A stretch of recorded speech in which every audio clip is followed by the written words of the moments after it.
اعوذ باللہ من الشیطان الرجیم بسم اللہ الرحمن الرحیم الذی خلق سبع سماوات طباقا ما ترى في خلق الرحمن من تفاوت وارجع البصر هل ترى من فطور ثم ارجع البصر كرتين ينقلب عليك البصر خاسئا وهو حسير ولقد زينا السماء الدنيا بمصابيح وجعلناها رجوما للشياطين وأعتدنا لهم عذاب السعير صدق اللہ العظیم۔ السلام علیکم ورحمۃ اللہ وبرکاتہ۔ یہ سورہ الملک کی آیتیں ہیں جس میں ارشاد ہوتا ہے، جس نے پیدا کیا 7 آسمانوں کو اوپر تلے، تو نہیں دیکھے گا رحمان کی تخلیق میں کسی طرح بھی آہنگ نہ ہونا۔ بس تو لوٹا اپنی نظروں کو، تو کیا تو دیکھتا ہے کچھ بھی شگاف؟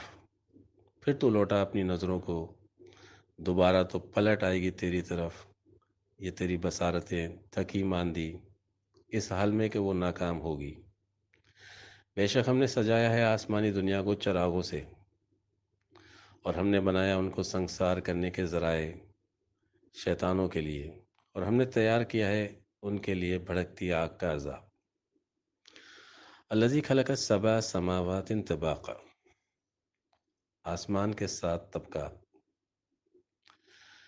یہ مادی تخلیق کی طرف اشارہ نہیں ہے، بلکہ روحانی تخلیق کی طرف ہے۔ مادیت میں آج تک 7 آسمان کا کوئی تعین نہیں ہے۔ 7 آسمان کے ساتھ 7 طبقات ہیں۔ در حقیقت یہ سب علم کے مدارج ہیں۔ جس آسمان میں عروج ہوگا وہاں کے مقرب کا نام اسے دیا جائے گا۔ شب معراج میں نبی کریم صلی اللہ علیہ وسلم نے جس آسمان میں عروج کیا وہاں کے مقرب انبیاء سے ملاقات ہوئی۔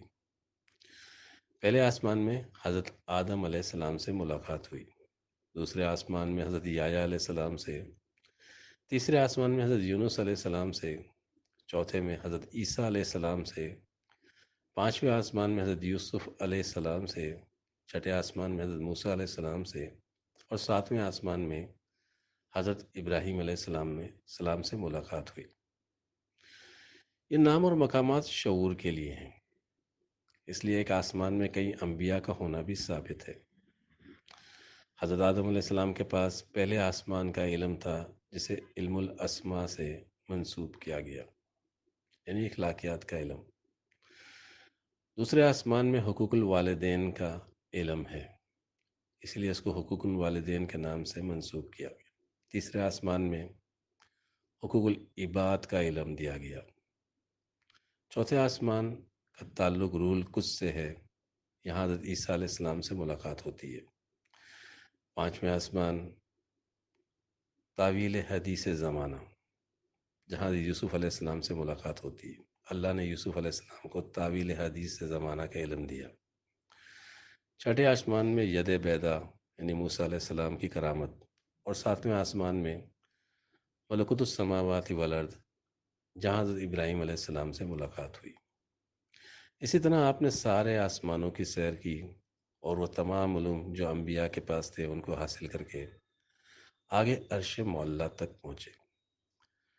یہ ان 7 آسمانوں کا علم ہے جو تمام انبیاء سے منسوب ہے۔ یہ روحانیت کی دنیا ہے۔ روحانیت کی دنیا حیرت کی دنیا ہے، اسی لیے فرمایا ما ترى من فطور۔ انسانی عقل کو حیران کر دینے والی ہے۔ جس طرح یہ مادی آسمانی نظام ایک زبردست میزان پر قائم ہے، اس میں منٹوں کا ہیر پھیر بھی نہیں ہے۔ اگر منٹوں کا ہیر پھیر بھی ہو جائے تو یہ پورا نظام دھرم برم ہو جائے۔ اسی طرح روحانی نظام بھی ایک زبردست میزان پر قائم ہے۔ اللہ کی کسی بات میں کوئی تفاوت نہیں ہے، ہر چیز عین فطرت کے مطابق ہے۔ وَلَقَدْ زَيَّنَّا السَّمَاءَ الدُّنْيَا بِمَصَابِيحَ وَجَعَلْنَا رُجُومًا لِلشَّيَاطِينِ۔ زَيَّنَّا السَّمَاءَ الدُّنْيَا ایک دنیاوی زینت ہے اور ایک آسمانی زینت۔ دنیاوی زینت ختم ہو جانے والی ہے، وقتی ہے۔ آسمانی زینت ختم نہیں ہوتی، وہ دائمی ہے۔ یہ آسمانی زینت انبیاء اور اولیاء اللہ سے ہے۔ انسان کتنی ہی ترقی کیوں نہ کر لے، وہ آسمان کا کچھ نہیں بگاڑ سکتا۔ جس قدر مخلوق ان اللہ والوں کی مخالفت میں آتی ہے، اسی قدر ذلیل ہو جاتی ہے۔ دنیا نے انبیاء کی مخالفتیں کی، ان کو ستایا، بعض کو شہید بھی کیا، لیکن آج بھی ان انبیاء کا ذکر عزت اور احترام سے کیا جاتا ہے اور ان کے مخالفن پر لعنت بھیجی جاتی ہے، کیونکہ روح ہمیشہ کے لیے زندہ ہے۔ اسی وجہ سے روحانی انسان کی ہر حرکت، ہر خیال، ہر کام زندہ ہے۔ آج بھی جو ہو ابراہیم کا ایمان پیدا، آگ کر سکتی ہے انداز گلستاں پیدا۔ اسی لیے کہا مصابیحہ، لقد زینا السماء دنیا بھی مصابیحہ۔ مصابیحہ کہتے ہیں صحیح صورت دکھانے والے۔ ان اللہ والوں کی وجہ سے ہی زمین قائم اور دائم ہے۔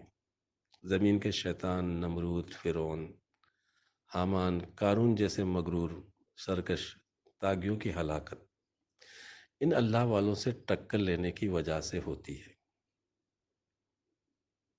اسی میں اللہ کی ربوبیت کے راز ہیں۔ یہ اللہ کے پیارے ہیں، یہی وجود زمانے حال کے انقلاب کا باعث ہوتے ہیں۔